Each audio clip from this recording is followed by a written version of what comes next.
ভারতের বিচার ব্যবস্থায় নীরবে কিন্তু গভীর এক বদলের দিন লেখা হয়ে রইল।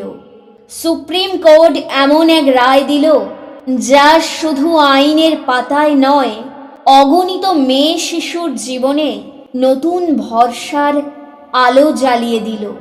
এই রায় বলছে, কোনো শিশুর পরিচয় শুধু বাবার নামেই বাঁধা নয়, মায়ের অস্তিত্ব, মায়ের লড়াই, মায়ের সামাজিক পরিচয়ও সমান গুরুত্বের দাবিদার। ঘটনাটা একেবারেই বাস্তব। একা মা যিনি নিজে তপশিলি জাতিভুক্ত, নিজের মেয়েকে মানুষ করছেন একা, বাবার পরিচয় নেই, কিংবা থাকলেও সন্তানের জীবনে তার কোনো ভূমিকা নেই। অথচ প্রশাসনিক দপ্তরে গিয়ে সেই মা শুনছেন জাতিপত্র দিতে হলে বাবার পরিচয় চাই। কথাটা কাগজে কলমে সহজ, কিন্তু জীবনের মাটিতে ভীষণ নির্মম। এই অস্বীকৃতির বিরুদ্ধে লড়াইটা গিয়ে পৌঁছয় দেশের সর্বোচ্চ আদালতে। সেখানেই বিচারপতিরা স্পষ্ট করে দেন, জাতি কোনো যান্ত্রিক সূত্র নয়, এটা সামাজিক বাস্তবতার সঙ্গে জড়িয়ে থাকা এক পরিচয়।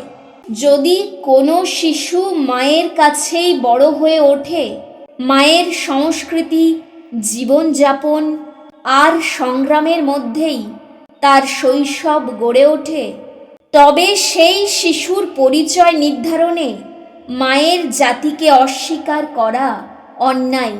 আদালতের পর্যবেক্ষণে উঠে আসে এক গুরুত্বপূর্ণ কথা। পিতৃতান্ত্রিক ধারণার অন্ধ অনুসরণে বহু শিশু এতদিন তাদের ন্যায্য অধিকার থেকে বঞ্চিত হয়েছে। একা মা হওয়া মানেই দুর্বলতা নয়, বরং সেই মায়ের কাঁধেই সংসার, সমাজ আর সন্তানের ভবিষ্যৎ দাঁড়িয়ে থাকে। আইনকে সেই বাস্তবতার মুখোমুখি হতেই হবে। এই রায় কোনো আবেগের বশে নয়, বরং যুক্তি আর সংবিধানের আত্মা মেনেই দেওয়া।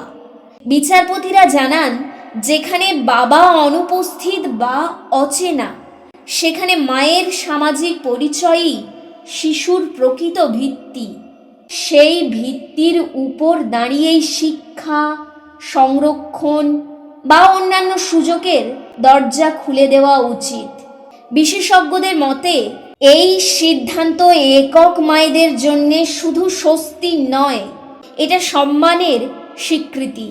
যেসব পরিবার চেনা ছকের বাইরে, যেসব শিশুর বেড়ে ওঠা বৌদি, কাকু, পিসির হাত ধরে কিংবা শুধুই মায়ের আঁচলে, তাদের আর বারবার প্রমাণ দিতে হবে না যে তারা সম্পূর্ণ। এর প্রভাব পড়বে বহু স্তরে। স্কুলে ভর্তি থেকে শুরু করে সরকারি সুবিধা, সব জায়গায় আর বাবার নামের অভাবে আটকে থাকতে হবে না। প্রশাসনিক ব্যবস্থাও ধীরে ধীরে বুঝতে শিখবে, সমাজ বদলায়, পরিবার বদলায়, আর আইনের কাজ সেই পরিবর্তনের সঙ্গে তাল মেলানো। সবচেয়ে বড় কথা, এই রায় এক নিঃশব্দ বার্তা দেয়, মায়ের পরিচয় কোনো ছায়া নয়। সন্তানের জীবনে মায়ের ভূমিকা গৌণ নয়, বরং অনেক সময় একমাত্র ভরসা। সেই সত্যকে আইনের ভাষায় স্বীকৃতি দেওয়াই এই রায়ের আসল শক্তি। একটি মেয়ে শিশুর ভবিষ্যৎ সুরক্ষিত হলো, সঙ্গে সঙ্গে বদলে গেল দৃষ্টিভঙ্গির এক পুরনো দেওয়াল। বিচার ব্যবস্থা দেখিয়ে দিল, ন্যায় মানে শুধু নিয়ম মানা নয়, ন্যায় মানে বাস্তবতার পাশে দাঁড়ানো। এই রায় হয়তো ইতিহাসের পাতায় ছোট্ট একটি অনুচ্ছেদ, কিন্তু বহু ঘরের ভিতরে এটা বড় এক জয়ের গল্প।